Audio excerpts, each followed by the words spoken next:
सर्वांना जय भीम, नमो बुद्धाय। तर आज आपला हा विषय आहे, विगतमल धीर पुरुषच स्थवीर समजला जातो। जे पुरुष धीर असतात त्यांना स्थवीर समजला जातो।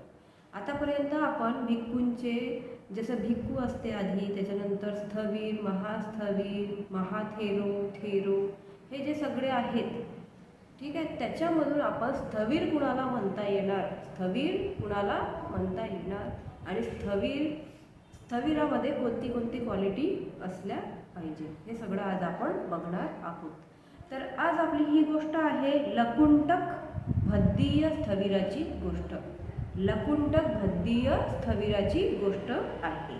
तर भगवान बुद्धांनी धम्मपदामध्ये गाथा क्रमांक 261 म्हटलेली आहे, यम्ही सच्चच्च धम्मोच अहिंसा संयमो दमो सवेवंतमलो धीरो थेरोती पहुच्यते।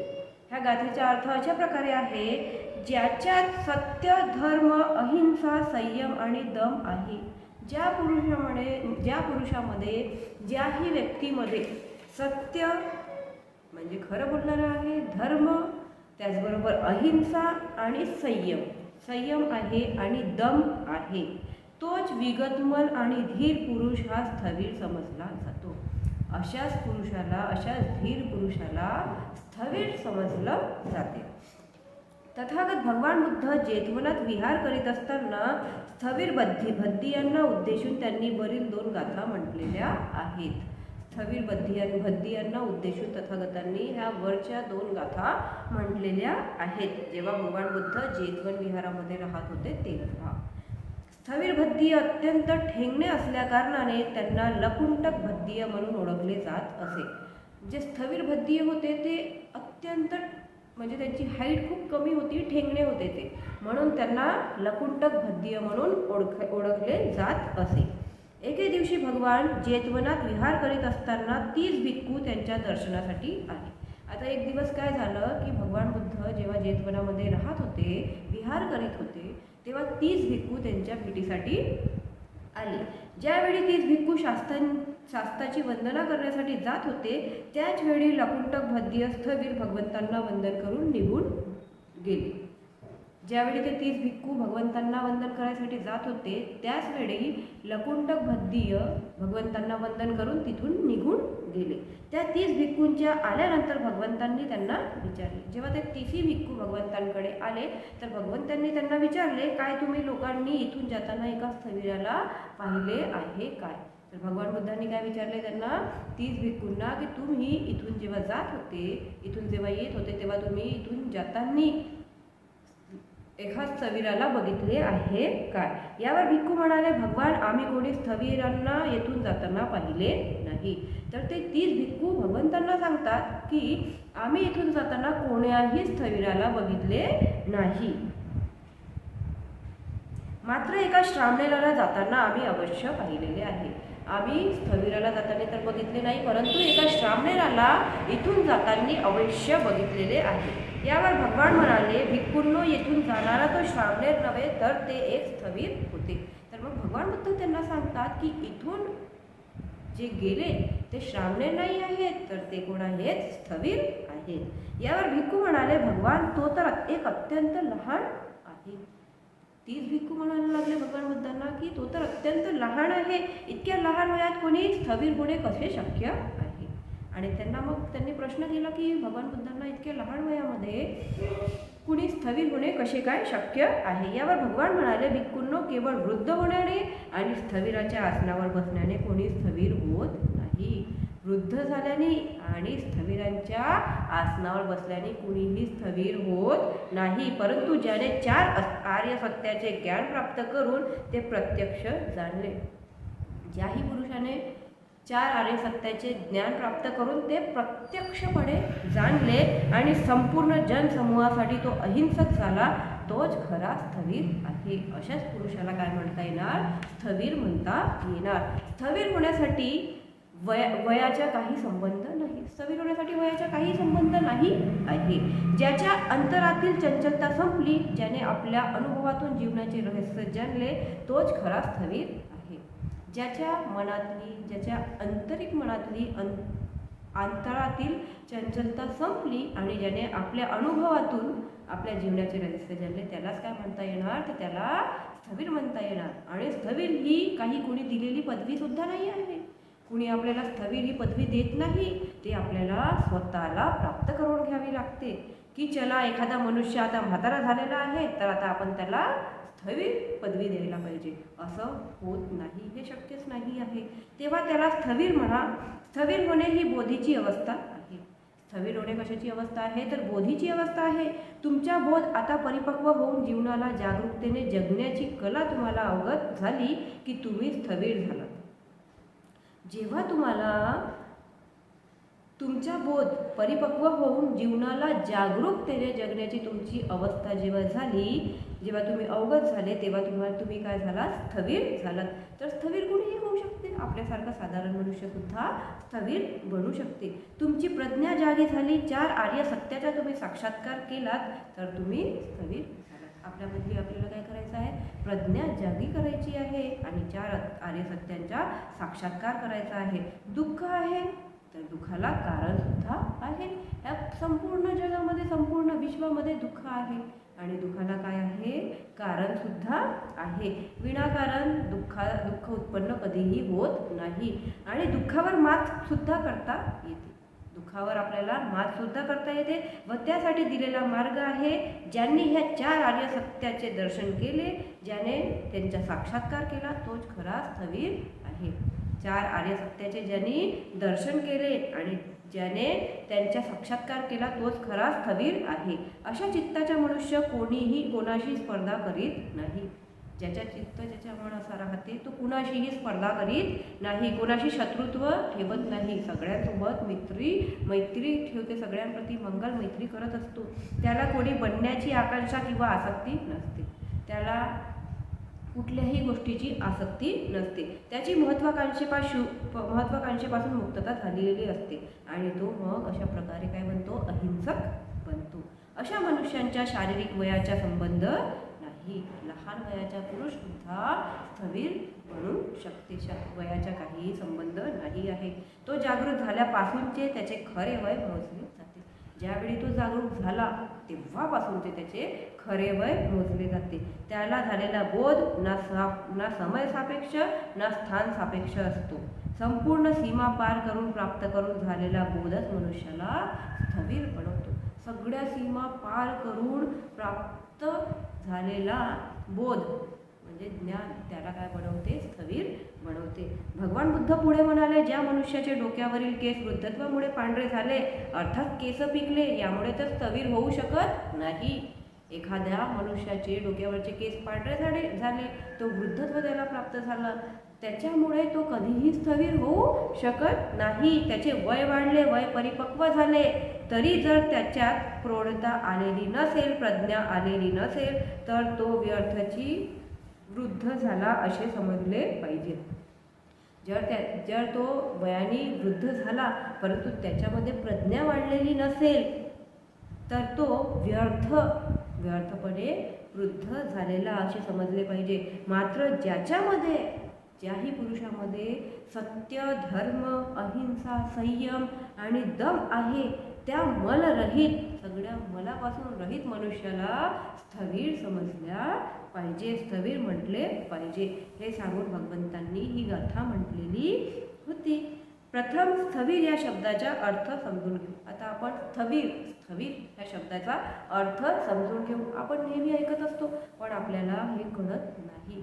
मला सुद्धा खूप आतुरता होती. स्थविर मी 1-2 भिक्खूंना सुद्धा विचारलं, परंतु त्यांनी मला काही म्हणजे त्यांच्याजवळ वेळसुद्धा नव्हता, तर त्यांनी मला काही सांगितलं नव्हतं. तर आता मला असं वाटलं की मी सुद्धा स्टडी करून तुम्हाला सुद्धा सांगायला पाहिजे, कारण हे आपल्याला माहीत असायला पाहिजे. स्थविर म्हणजे स्थित झालेला वीर पुरुष किंवा स्थित प्रज्ञ किंवा ज्याची प्रज्ञा स्थिर झालेली आहे असा. स्थविर म्हणजे स्थित झालेला धीर पुरुष आणि ज्याच्यामध्ये प्रज्ञा जागृत झालेली आहे, स्थिर झालेली आहे. म्हणजे जो मनाने अस्थित नाही. आपलं मन नेहमी अस्थित आहे, चंचल आहे. असा व्यक्ती ज्याच्या मन अस्थित नाही, पूर्णपणे स्थित झालेला आहे, जो अकंप आहे. लोकधम्मातील वादळानेही ज्याचे चित्त कंपन होत नाही. कितीही मोठे मोठे प्रसंग येऊ देत, संकट येऊ देत, परंतु त्याचे मन कधीही विचलित होत नाही. कुठलेही वादळ त्याच्या चित्ताच्या दिव्याला कंपित करू शकत नाही. कितीही वादळ आलेत मोठे मोठे तरी सुद्धा त्याच्या चित्ताच्या दिव्याला कंपित करू शकत नाही. अशी व्यक्ती म्हणजेच स्थविर आहे. स्थविराचा दुसरा अर्थ आहे मानसिकरित्या प्रौढ. स्थविराचा दुसरा अर्थ आहे मानसिकरित्या प्रौढ. ज्याने जीवनातील अनुभवाच्या व्यवहारात उत्तम उपयोग करून घेतला, ज्याने जीवनाला अगदी जवळून पाहिलं, जाणलं, आता त्याच्या जीवनात कोणतीही द्विधा स्थिती अथवा भ्रम राहिलेला नाही. ज्याने ह्या जीवनाला अत्यंत जवळून पाहिलेलं आहे, जाणलेलं आहे, ज्याच्या जीवनामध्ये आता कुठल्याही भ्रमाची अवस्थिती राहिलेली नाही. आता मृगजळाच्या पाठीमागे तो धावत सुद्धा नाही, स्वप्नात तो जगत नाही. असा पुरुष म्हणजे स्थविर समजला जातो. तर आता आपण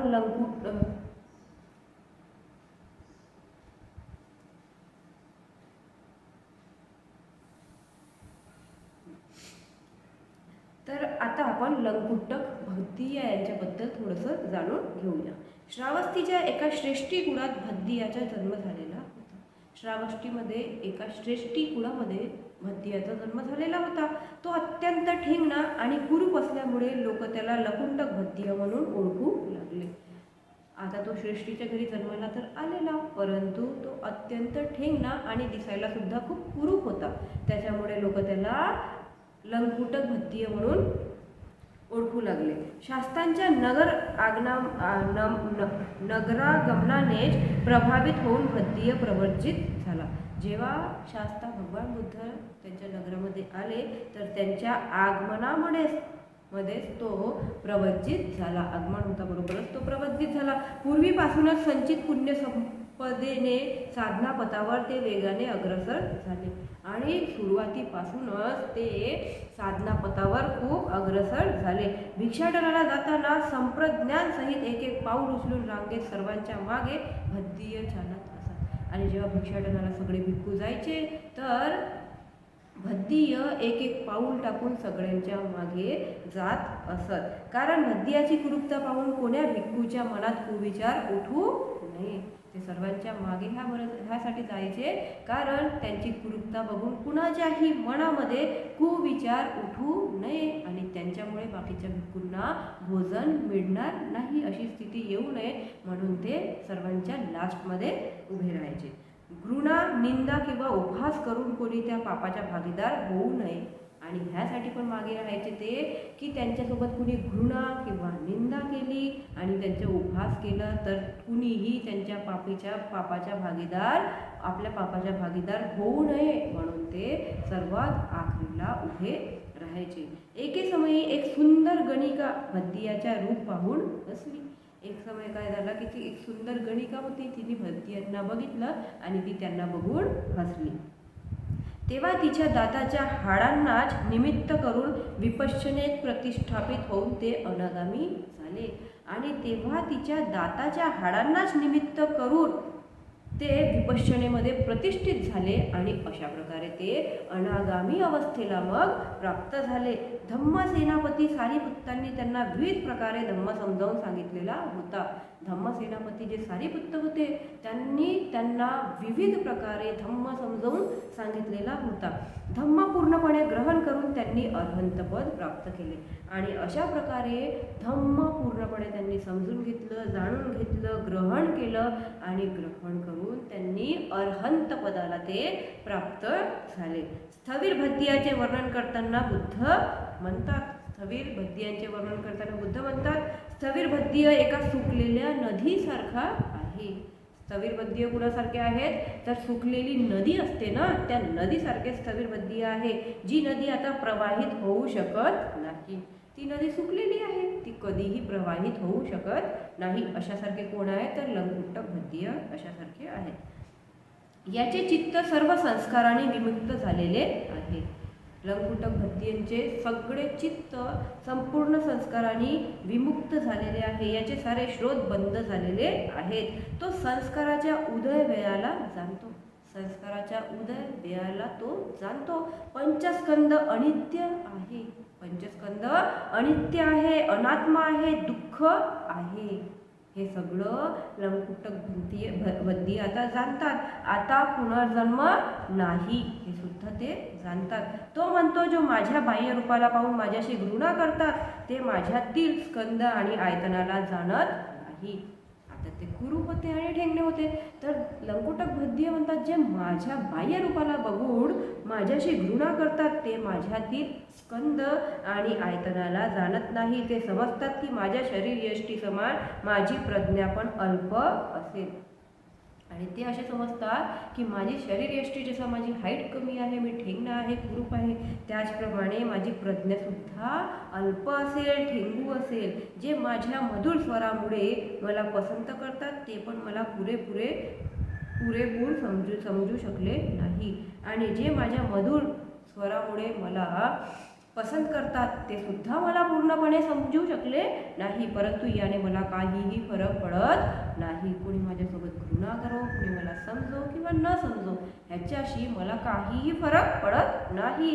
कारण रूप रंगाच्या निंदेने ना मी कुणाचा द्वेष करीत किंवा मधुर स्वराच्या प्रशंसेने ना माझ्या मनात आसक्ती किंवा आनंद निर्माण होतो.